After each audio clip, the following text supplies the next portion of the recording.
Pourquoi les démons ont demandé les cochons à Jésus? Imaginez-vous dans les collines de Gadara, aux confins de la Terre Sainte, il y a près de 2000 ans. Dans ce lieu éloigné et mystique, un événement extraordinaire a eu lieu, enregistré dans les évangiles, et qui résonne encore aujourd'hui dans l'esprit des chrétiens du monde entier. Les démons ont demandé à Jésus de leur permettre d'entrer dans un troupeau de cochons.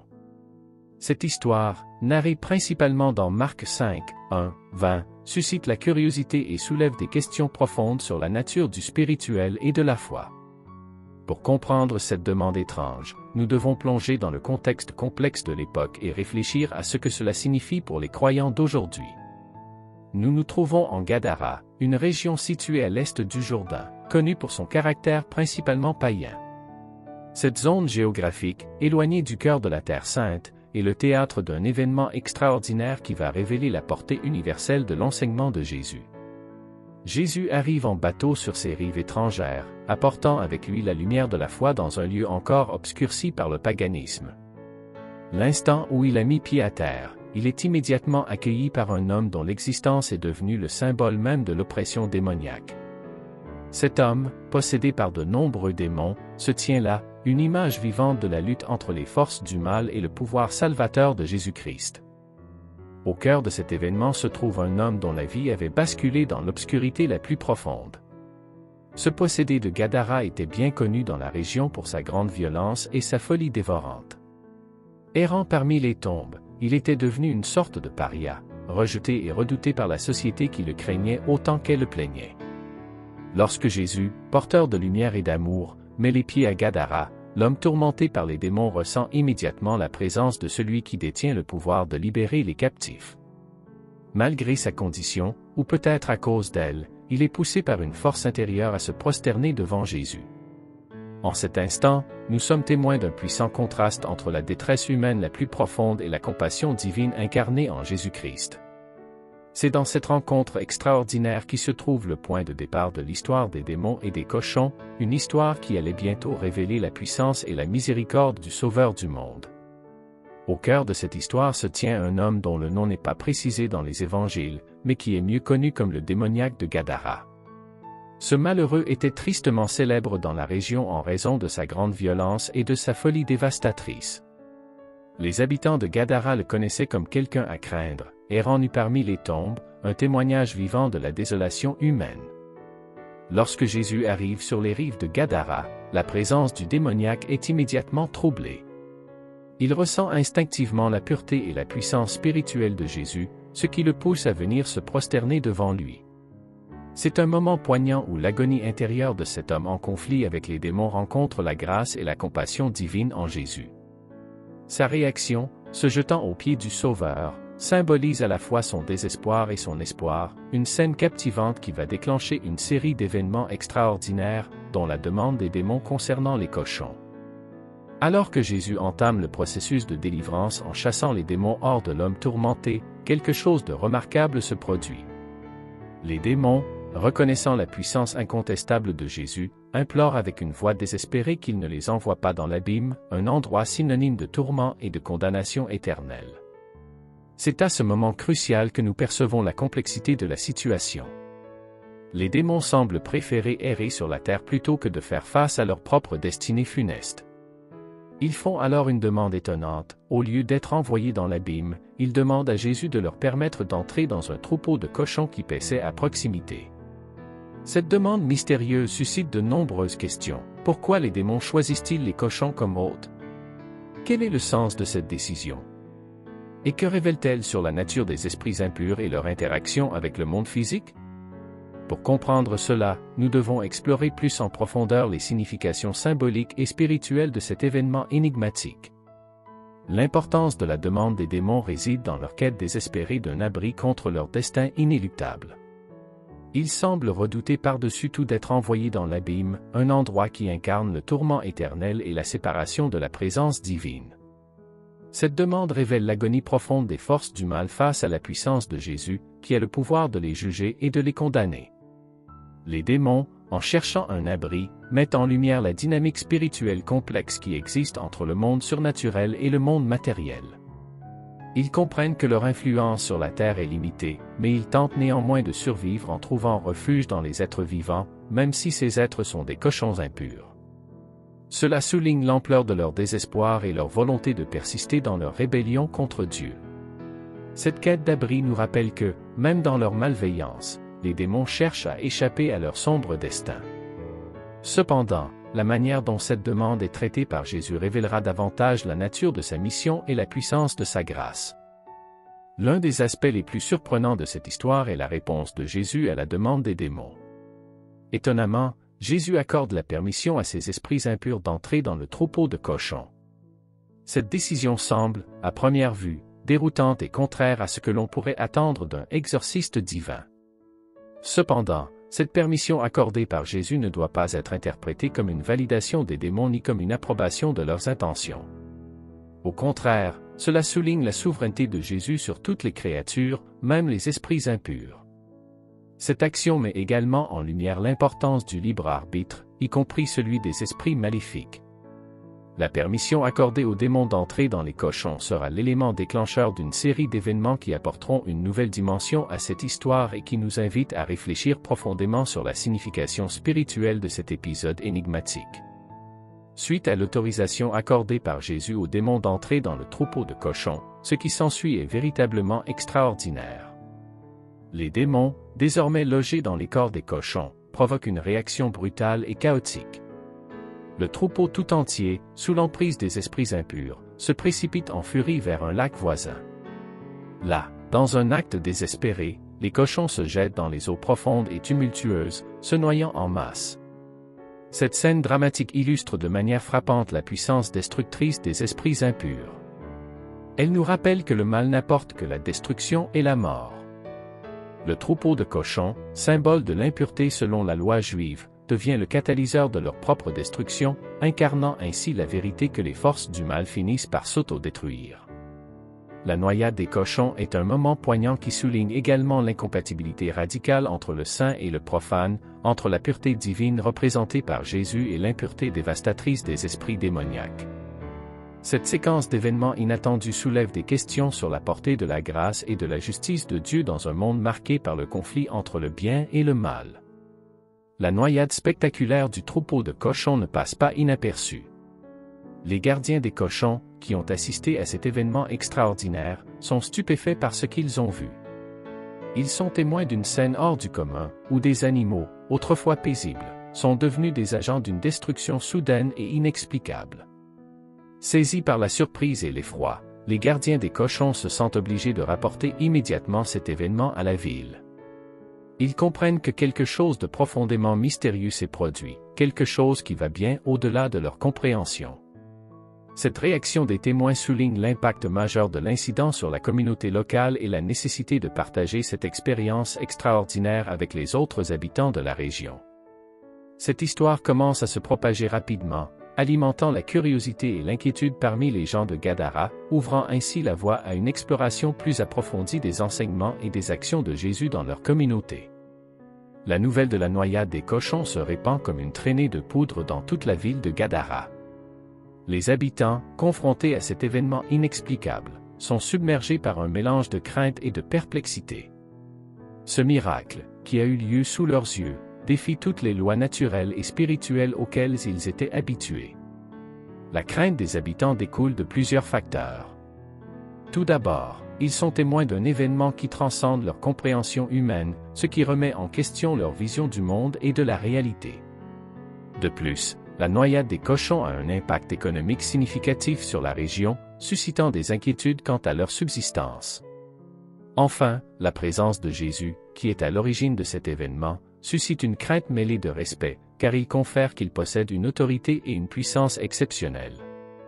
Cette réaction des habitants de Gadara est le reflet de la tension entre le surnaturel et le quotidien, entre la foi et l'incertitude, qui caractérise souvent les rencontres avec Jésus. Elle souligne l'importance de la foi et de la recherche de la vérité face à l'inattendu et à l'inexplicable. Pour dévoiler la signification profonde de la décision des démons de choisir les cochons comme hôtes, il est essentiel de plonger dans le symbolisme spirituel de cette action.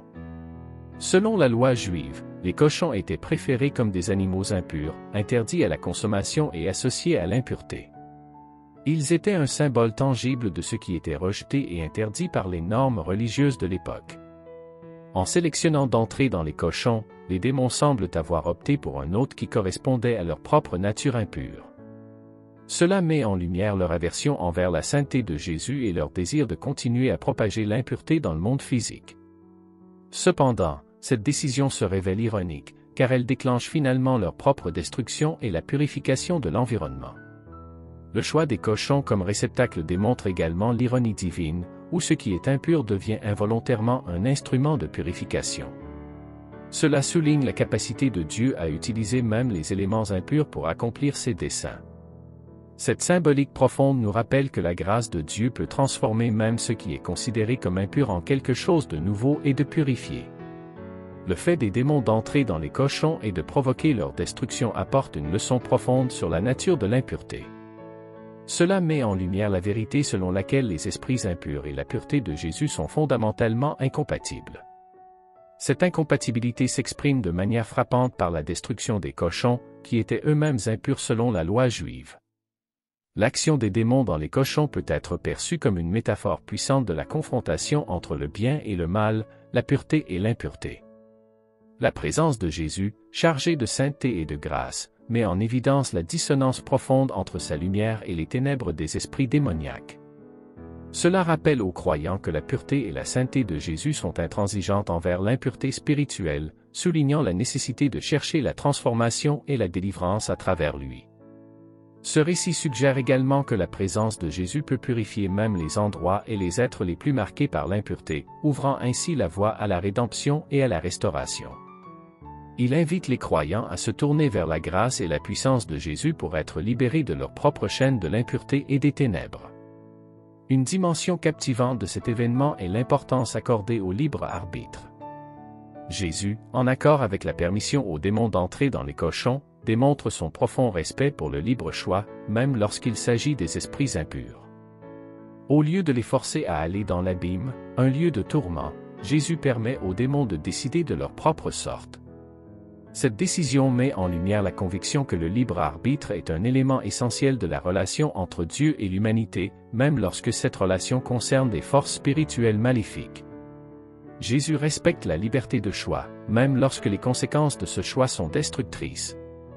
Cela souligne la profondeur de sa grâce et de sa patience envers ceux qui se sont égarés sur le chemin du mal. Cette leçon sur le libre arbitre nous rappelle que Dieu nous donne la possibilité de choisir, mais il attend également que nous faisions des choix en accord avec sa volonté et sa lumière. La perte soudaine et massive du troupeau de cochons a eu un impact immédiat et significatif sur la région de Gadara. Sur le plan économique, cela a été un coup dur pour les habitants, car les cochons étaient une source importante de revenus. Leur perte a mis en évidence l'importance des priorités matérielles pour la communauté, mettant en lumière la tension entre les besoins matériels et la guérison spirituelle. Cette réaction souligne un aspect fondamental de la nature humaine. La souffrance pour la sécurité matérielle et la prospérité terrestre peut souvent l'emporter sur la quête de la guérison spirituelle. Les habitants de Gadara, malgré la présence de Jésus et les signes de sa puissance, ont d'abord ressenti la perte économique avant de considérer les implications spirituelles de l'événement. Cette observation offre une réflexion importante pour les croyants d'aujourd'hui, les incitant à réexaminer leurs propres priorités et à se demander si la recherche de la guérison spirituelle et de la relation avec Dieu prend la place qui lui revient dans leur vie. Le récit des démons et des cochons rappelle que les richesses matérielles, bien que nécessaires, ne doivent pas obscurcir la quête de la vérité spirituelle et de la grâce de Dieu. Pendant que la ville de Gadara est secouée par la perte des cochons, un changement profond se produit en parallèle. Le démoniaque qui était autrefois possédé par de nombreux esprits maléfiques est radicalement transformé par la présence et la puissance de Jésus-Christ. Au lieu de l'homme tourmenté et sauvage qui errait parmi les tombes, nous voyons maintenant un homme assis, vêtu et dans son bon sens. Cette transformation miraculeuse témoigne de la délivrance spirituelle extraordinaire qu'il a vécue en rencontrant Jésus. Sa guérison physique et mentale illustre la capacité de Jésus à restaurer et à transformer les vies, même celles qui semblent les plus perdues. Cette transformation du démoniaque met en lumière la grâce de Dieu et sa capacité à libérer les individus de la prise du mal. Elle nous rappelle que, même au milieu de la tourmente et du chaos spirituel, il existe un espoir de rédemption et de renouveau grâce à la foi en Jésus-Christ. Le récit des démons et des cochons nous encourage à croire en la puissance de la guérison spirituelle et à rechercher la transformation intérieure à travers notre relation avec le Sauveur. Malgré les transformations miraculeuses et les signes de la puissance divine manifestés par Jésus à travers la guérison du démoniaque, l'accueil des habitants de Gadara est mitigé, voire hostile. Au lieu de célébrer la libération de l'homme tourmenté et la présence de celui qui apporte la lumière spirituelle, ils réagissent de manière inattendue. La réaction des habitants, demandant à Jésus de partir, peut être attribuée à plusieurs facteurs. La peur peut avoir joué un rôle majeur, car la présence de Jésus a révélé une réalité spirituelle puissante et inconnue qui les a effrayés. De plus, ils peuvent ne pas avoir compris pleinement la signification des événements qui se dérouleront ultérieurement, ou peut-être ont-ils été plus préoccupés par la perte économique résultant de la noyade des cochons. Cette réaction souligne la résistance humaine au changement, même lorsque ce changement est porteur de guérison et de transformation. Elle rappelle également que la rencontre avec le divin peut être troublante et inconfortable, mais que c'est souvent dans ces moments de tension que se trouvent les opportunités de croissance spirituelle. Les habitants de Gadara, malgré leur réaction initiale, auraient pu bénéficier de la présence salvatrice de Jésus s'ils avaient accepté de l'accueillir pleinement dans leur vie. Cette histoire captivante révèle une série d'enseignements profonds qui continuent de résonner dans la vie des croyants aujourd'hui. Tout d'abord, elle met en lumière la confrontation entre le pouvoir purificateur de Jésus et les forces impures qui cherchent à entraver la vie humaine. Les démons et les cochons incarnent symboliquement le conflit intemporel entre le bien et le mal, la lumière et les ténèbres, et la lutte pour l'âme humaine. Cette confrontation souligne la réalité du combat spirituel qui fait rage autour de nous et l'importance de chercher refuge en Jésus-Christ pour la victoire sur les forces du mal. De plus, cette histoire met en évidence l'importance de la foi, tant celle du démoniaque libéré que celle des habitants de Gadara. La foi de l'homme tourmenté l'a conduit à se prosterner devant Jésus, recevant ainsi la guérison spirituelle. En revanche, l'accueil mitigé des habitants souligne la nécessité d'une foi solide et ouverte pour reconnaître la puissance de Jésus et accueillir sa grâce dans nos vies. Enfin, l'histoire met en avant le concept du libre arbitre. Jésus respecte la décision des démons de ne pas être envoyés dans l'abîme, ce qui met en évidence la liberté de choix accordée par Dieu à toutes les créatures, même les esprits impurs. Cette leçon souligne l'importance de nos propres choix dans notre relation avec Dieu et dans la manière dont nous réagissons aux situations spirituelles et aux rencontres divines. Dans l'ensemble, cette histoire énigmatique des démons et des cochons nous encourage à approfondir notre compréhension de la foi, du combat spirituel et du libre arbitre, tout en nous rappelant que la grâce et la puissance de Jésus sont toujours accessibles pour transformer nos vies. L'histoire des démons et des cochons dans les évangiles résonne puissamment avec nous aujourd'hui, nous offrant une leçon profonde et pertinente. Elle nous rappelle que nous aussi, en tant qu'êtres humains, sommes confrontés à des choix fondamentaux dans nos vies. Comme les démons ont choisi les cochons comme hôtes, nous pouvons choisir entre la lumière et les ténèbres, entre la pureté et l'impureté. La puissance de Jésus pour délivrer le démoniaque nous enseigne que nous pouvons être libérés de nos propres démons intérieurs, que ce soit des luttes spirituelles, des souffrances émotionnelles ou des chaînes du péché. Son pouvoir de transformation est accessible à tous ceux qui se tournent vers lui avec foi et humilité. L'histoire nous rappelle également que, comme les habitants de Gadara, notre réaction à la présence de Jésus peut varier. Nous pouvons être attirés par sa grâce et sa puissance, ou nous pouvons être troublés et résister à son appel. Cela nous encourage à examiner notre propre réaction à Jésus et à nous ouvrir à sa grâce transformante. En fin de compte, cette histoire nous invite à croire en la puissance de Jésus pour nous libérer, à choisir la lumière plutôt que les ténèbres, et à accueillir la grâce et la transformation qu'il offre à tous ceux qui le recherchent. Elle nous rappelle que, quel que soit notre passé ou nos luttes, nous pouvons trouver la délivrance et la rédemption en lui. En conclusion, l'histoire des démons et des cochons dans les évangiles est une narration puissante qui transcende le temps et l'espace, nous invitant à plonger dans des questions profondes sur la nature du bien et du mal, de la foi et du libre arbitre. Elle met en lumière la confrontation entre la pureté de Jésus et les forces impures qui cherchent à nous opprimer. Cette histoire nous rappelle que, même au milieu des situations les plus sombres et des démons intérieurs qui nous tourmentent, la présence de Jésus peut apporter la transformation et la délivrance. Elle nous encourage à choisir la lumière, à embrasser la grâce de Dieu, et à être ouverts à la puissance purificatrice de Jésus-Christ. En fin de compte, l'histoire des démons et des cochons est une invitation à la réflexion et à la contemplation. Elle nous encourage à méditer sur notre propre relation avec Dieu, nos choix spirituels et notre capacité à être transformés par la grâce divine. Elle nous rappelle que, quel que soit le chaos qui peut régner en nous, Jésus est capable de nous apporter la paix, la guérison et la rédemption. La fascination et les débats suscités par le récit des démons et des cochons dans les évangiles ont perduré pendant des siècles, marquant ainsi son importance continue dans la compréhension de la puissance et de la grâce de Jésus.